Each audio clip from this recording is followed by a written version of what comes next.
ఇక కాంగ్రెస్ లో క్యాడర్ లేదు. రేవంత్ రెడ్డి ముఖ్యమంత్రి ఎట్లయినా మన వల్ల ఏంటనా, మన వల్ల మనం కొట్లాడితే ముఖ్యమంత్రి ఆయన అయ్యాడు. ఎప్పుడన్నా రేవంత్ రెడ్డి ఎప్పుడన్నా రైతు ఉద్యమాలు చేసిండా, విద్యార్థి ఉద్యమాలు చేసిండా, నిరుద్యోగుల కోసం కొట్లాడిండా, రైతుల కోసం కొట్లాడిండా, మహిళల కోసం కొట్లాడిండా, ఎప్పుడైనా సనాతన ధర్మం కోసం కొట్లాడిండా? మరి ఏమన్నా కేసు రేవంత్ రెడ్డి మీద కేసు లేదంటే ఒకటే కేసు, ఒకటి కేసు అయింది. జైలుకు పోయినా అంటే దానిలో జైలుకు పోయాడు. కానీ ఈరోజు తెలంగాణ రాష్ట్రంలో 5 సంవత్సరాల కాలంలో ఈ తెలంగాణ రాష్ట్రంలో ఒక్కొక్క భారతీయ జనతా పార్టీ కార్యకర్త మీద 20, 30, 40, 50 కేసులు ఉన్నప్పుడు కూడా ఏ భారతీయ జనతా పార్టీ కార్యకర్త కానీ, ఏ భారతీయ జనతా పార్టీ నాయకుడు కానీ ఎత్తిన కాషాయ జెండర్ కానీ, కమలపు జెండర్ కానీ, భారత్ మాతాకి జై నినాదాన్ని కానీ, జై శ్రీరామ్ నినాది కానీ, నరేంద్ర మోడీ నాయకత్వం వర్ధిల్ల నినాది కానీ ఏ రోజు విడిచిన పాపన అవ్వలేదన్నా. అది భారతీయ జనతా పార్టీ క్యాడర్కు కాంగ్రెస్ బీఆర్ఎస్ పార్టీ క్యాడర్కు ఉన్న తేడానా. ఈ రోజు ఇప్పటికిప్పుడు ఎన్నికలు నిర్వహిస్తే ఈ తెలంగాణ రాష్ట్రంలో వికసించేది కమలం కమలం కమలం తప్ప కాదు. ఇప్పటికే సర్వే సంస్థలు ప్రారంభించినాయి, అనేక సర్వే సంస్థలు ప్రారంభించినాయి. సరే, రేవంత్ రెడ్డికి ఒక సెక్షన్ మీడియా పేపర్ వాళ్ళు రాస్తారు కావచ్చు, టీవీలో చూపడతారు కావచ్చు, టీవీలు చూపడుతున్నాయి, పేపర్లు రాస్తున్నాయి అని చెప్పి ఏది పడుతుంది మాట్లాడుతున్నాడు. భాష ఆయన ఇష్టం. కేసీఆర్ తీసిన మూలక కేసీఆర్ గారు తాతైపోయింది. ఇప్పటికిప్పుడు సర్వే నిర్వహిస్తున్నాయి అనేక సంస్థలు. సర్వేలు ఎప్పుడు నిర్వహిస్తాయన్నా? ఎన్నికల ముందు సర్వేలు నిర్వహిస్తాయి. కానీ కొత్తగా ఈసారి సర్వే సంస్థలన్నీ సర్వే నిర్వహిస్తే కాంగ్రెస్ పార్టీ 3వ స్థానానికి పోయింది, రేవంత్ రెడ్డి 10వ స్థానానికి పోయాడు. రేవంత్ రెడ్డిని ముఖ్యమంత్రిగా గుర్తించే స్థితిలో తెలంగాణ రాష్ట్ర ప్రజలు లేరు. రేవంత్ రెడ్డి వ్యవహారాలు చూసి, రేవంత్ రెడ్డి భాష చూసి, రేవంత్ రెడ్డి మాటలు చూసి, రేవంత్ రెడ్డి నడవడిక చూసి రేవంత్ రెడ్డిని ముఖ్యమంత్రిగా గుర్తించే స్థితిలో తెలంగాణ సమాజం లేదు. ఇలా ఇచ్చిన 6 గ్యారెంటీలు 420 హామీలన్నీ మొత్తం సర్వనాశం చేశారు. ఏం హామీలు వచ్చినా ఏమనంటే ఉచిత బస్సు అంటున్నారు, 200 యూనిట్ల కరెంట్ అంటున్నారు, ఉచిత గ్యాస్ అంటే గ్యాస్ ఎవరికి ఇచ్చారు? రేషన్ కార్డులకి గ్యాస్ ఇచ్చారు. కరెంటు అందరికి ఫ్రీ ఇస్తారా అంటే 200 యూనిట్లు కూడా కరెంటు ఫ్రీ అట. ఆర్టీసీ బస్సు అంటే బస్సులు మొత్తం బంద్ చేసారు. మళ్ళా దానిలో కొరికెలు పెట్టింది. ఇవాళ మేము అడుగుతున్నాం ఈ వేదిక సాక్షిగా, ఇలా కిషన్ రెడ్డి గారి నేతృత్వంలో ఇంత పెద్ద భారీ బహిరంగ సభ నిర్వహించడం.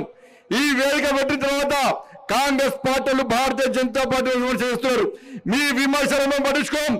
ఈ వేదిక సాక్షిగా మేము అడిగే ప్రశ్నలకు మీరు సమాధానం చెప్పండి. మీ లోపల నియతుంటే, నిజాయితీ ఉంటే మీరు మీ సోనియా గాంధీ మీద ఒట్టు పెట్టారు. సోనియా గాంధీ సంతకంతో లెటర్ రాసిర్రు. ఈ దేవుడి మీద ఒట్టు, ఖురాన్ మీద ఒట్టు పెట్టారు, బైబుల్ మీద ఒట్టు పెట్టారు, భగవద్గీత మీద ఒట్టు పెట్టారు. నానా పవనాలు వేసారు. వల్ల మేము చేసే సమాధానం, మేము చెప్పిన మాటలు సమాధానం చెప్పండి. చలో, రైతుల విషయంలో రైతులను మోసం చేసింది వాస్తవం కాదా? రేవంత్ రెడ్డి సర్కార్ చెప్పాలి. ఇలా రుణమాఫీ చేస్తున్నారు, 2 లక్షల రుణమాఫీ చేస్తున్నారు. సాక్షాత్తు వ్యవసాయ శాఖ మంత్రి ప్రకటన చేసిండు. ఇంకా 22 లక్షల మందికి రుణమాఫీ చేయాలని చెప్పి సాక్షాత్తు వ్యవసాయ శాఖ మంత్రి ప్రకటన ఇస్తే రేవంత్ రెడ్డి మాత్రం రుణమాఫీ చేస్తాం అందరికీ అని చెప్పి రేవంత్ రెడ్డి సర్కార్ చెప్తున్నారు. ఇలా రైతు కూలీలకు 12,000 రూపాయలు ఇస్తున్నారు.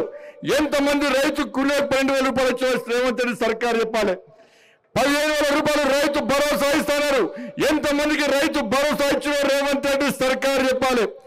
ఇలా అన్ని పంటలకు 500 రూపాయలు బోనస్ ఇస్తామని చెప్పి కేవలం సన్నాలకు మాత్రమే 500 రూపాయలు బోనస్ ఇస్తామని చెప్పి రైతులను మోసం చేసింది వాస్తవమా కాదా? రేవంత్ రెడ్డి సర్కార్ చెప్పాలి. తరుగు తాలు తేమ లేకుండా పండించిన ప్రతి పంట గింజ కొంటామన్నారు. తరుగు పేరుతోని, తాలు పేరుతోని వాళ్ళ రైతులను ఏ విధంగా మోసం చేస్తున్నారో రేవంత్ రెడ్డి సర్కార్ చెప్పాలి. ఆడతామని ఆడిస్తాం బిడ్డ. రేవంత్ రెడ్డి నేను ఇష్టపెట్టే ప్రసక్తి లేదు. సంక్రాంతికి నీకు డెడ్ లైన్, సంక్రాంతికి డెడ్ లైన్. ఈ వేదిక సాక్షిగా మనం చెప్తున్నాం, ఈ వేదిక సాక్షిగా చెప్తున్నాం.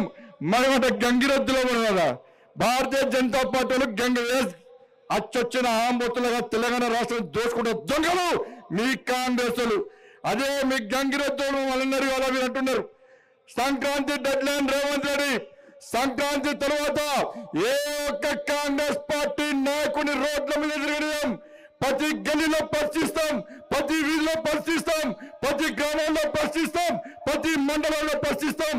రైతులకు ఇచ్చిన హామీలను నెరవేర్చాల్సిన బాధ్యత నీది. లేకుంటే గ్రామ పంచాయతీ ఎన్నికల్లో కానీ రాబోయే ఎన్నికల్లో నీకు గుణపాఠం చెప్పడానికి తెలంగాణ రాష్ట్ర ప్రజలు సిద్ధంగా ఉన్నారనే విషయాన్ని గుర్తుంచుకోవాలి. మహిళలను మోసం చేశారు. పెళ్ళైతే తులం బంగారం అన్నారు. ఎంతమందికి తులం బంగారం ఇచ్చారు? ఇంటికి వచ్చిన కోడలకు 2500 రూపాయలు ఇస్తారు. ఎంతమంది కోడలకు ఇచ్చారు? అవ్వ తాతలకు, అత్తలకు, మామలకు 4000 రూపాయలు ఆసరా పెన్షన్ ఇస్తున్నారు. ఎంతమందికి ఇచ్చారు? ఇలా స్కూటీలు ఇస్తున్నారు, యువతకు స్కూటీలు ఇస్తున్నారు. ఎంతమంది స్కూటీలు ఇచ్చారో ఒక్కసారి తెలంగాణ మహిళా సమాజం ఆలోచించాలి. ఇలా అమ్మలక్కలందరూ కూడా, అవ్వలు తాతమ్మలందరూ కూడా టీవీల దగ్గర చూస్తున్నారు. ఈ 100 రోజుల పాలన అని చెప్పి, ఈ సంవత్సర పాలన అని చెప్పి విజయోత్సవం చేసుకుంటారు. కనీసం ఇప్పుడైనా ఆసరా పెన్షన్లు ఇస్తారా? మాకు తులం బంగారం ఇస్తారా? మాకు స్కూటీలు ఇస్తారా మాకు అని చెప్పి 2500 రూపాయలు ఇస్తారా అని చెప్పి అమ్మలక్కరు, అవ్వలు తాతలందరూ కూడా కళ్ళలో కొవ్వొత్తులు లెక్క పెట్టుకొని చూస్తున్నారు. ఇలా